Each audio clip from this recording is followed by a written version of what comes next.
Assalamualaikum warahmatullahi wabarakatuh. Bismillah, walhamdulillah, thumma salatu wassalamu ala rasulillah, habibina wa qudwatina Muhammad ibn Abdillah, wa ala alihi wa ashabihi wa mawalah, wa man tabi'alah ila yaumil qiyamah. Wa ba'dah. 4 nasihat untuk saudara saya Ustadz Evi Effendi, yang dalam satu ceramahnya menyampaikan bahwa hadis yang menjelaskan tentang nisfu Sa'ban adalah hadis yang cacat. Ini adalah pernyataan yang nakal. Pada saat itu beliau menyampaikan dengan analogi-analogi yang masuk akal. Namun ketahuilah itu akal-akalan yang mengakibatkan terluka sebagian besar umat Islam, karena hadis yang menjelaskan tentang nisfu Sa'ban dikatakan cacat.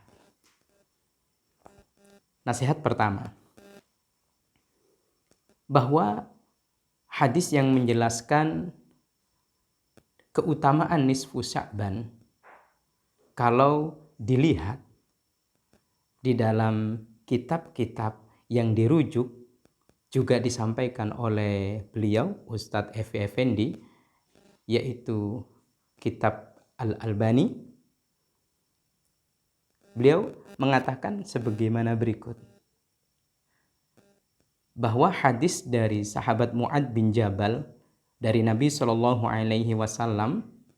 qala, Rasulullah SAW bersabda, yattali'ullah azza wa jalla ala khalqihi lailatan nisfi min sya'bana. Allah subhanahu wa ta'ala melihat semua makhluknya, hamba-hambanya di malam nisfu Sya'ban. Untuk apa? Fayaghfiru li jami'i khalqihi.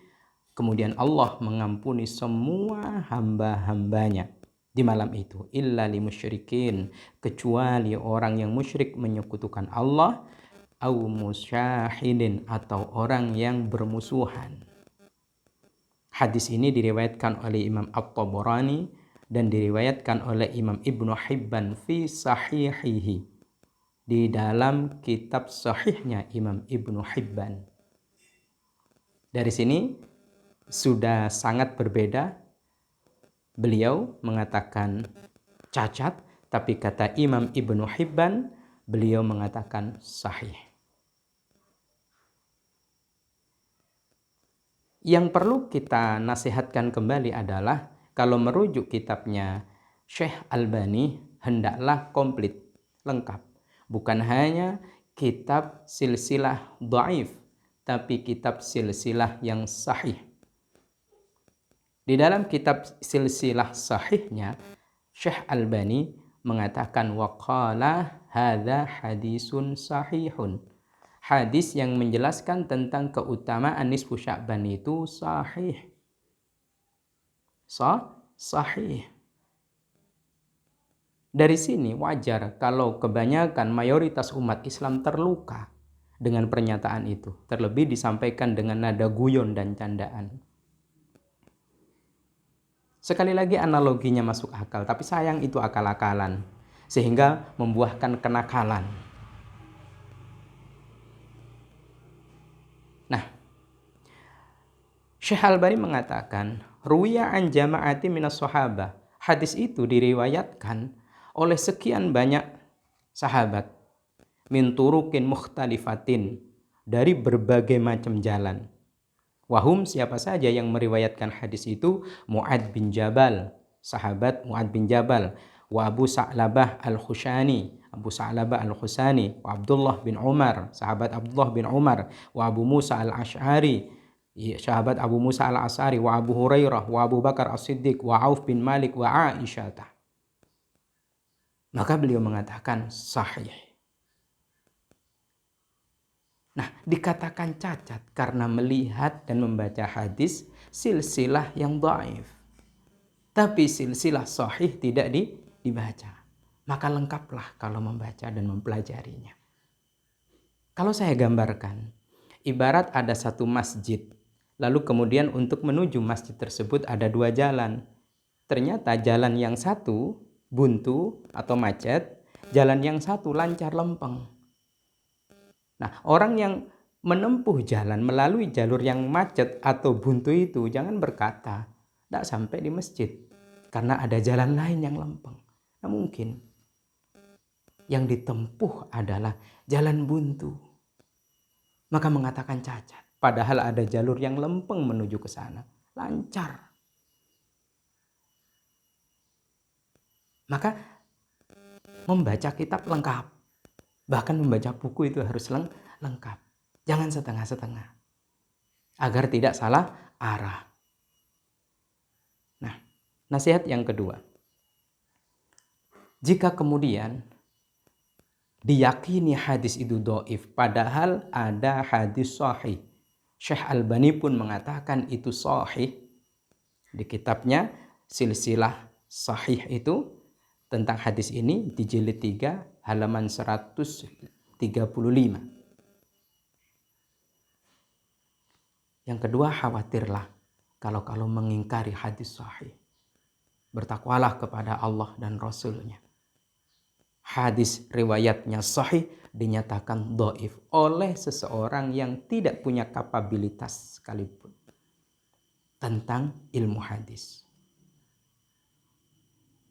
Mungkin kitab ngaji tentang mustalahul hadis nggak pernah.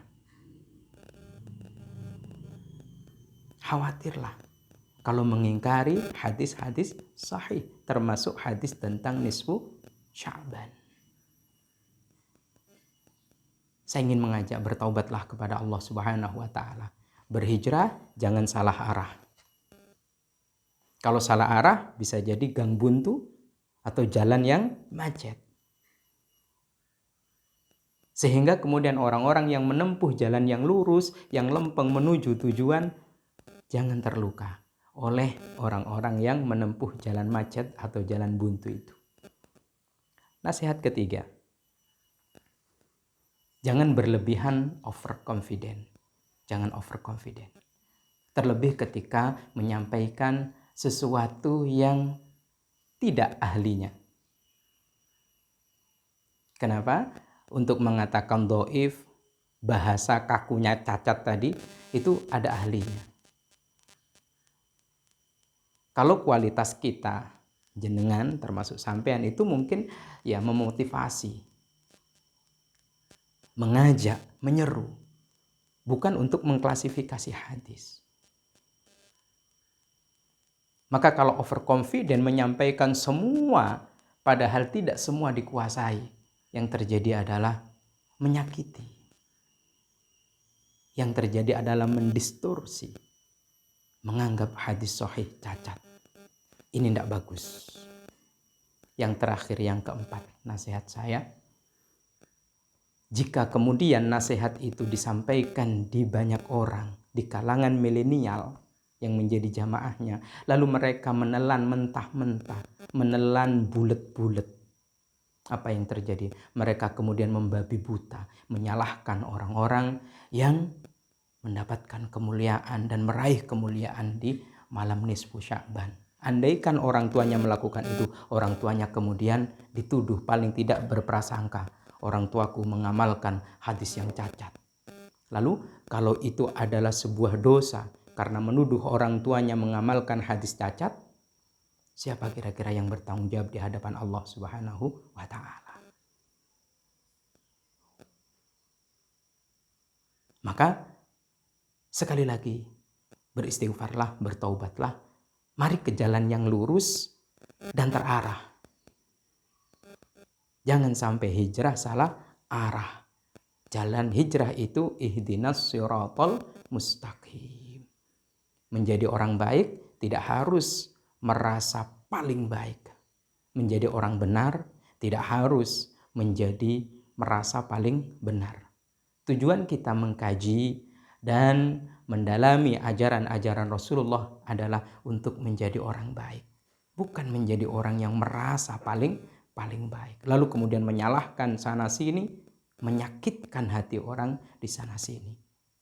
Sekali lagi, ayo bertaubat, kembali jalan yang lurus. Allah Subhanahu wa ta'ala membuka pintu taubatnya kepada semua umatnya termasuk jenengan. Semoga bermanfaat dan semoga nasihat saya sampai kepada beliau. Amin Allahumma amin. Dalam rangka watawasau bil haq watawasau bis sabr. Shadaqallahul azim. Wallahu a'lam bishawab. Wassalamualaikum warahmatullahi wabarakatuh.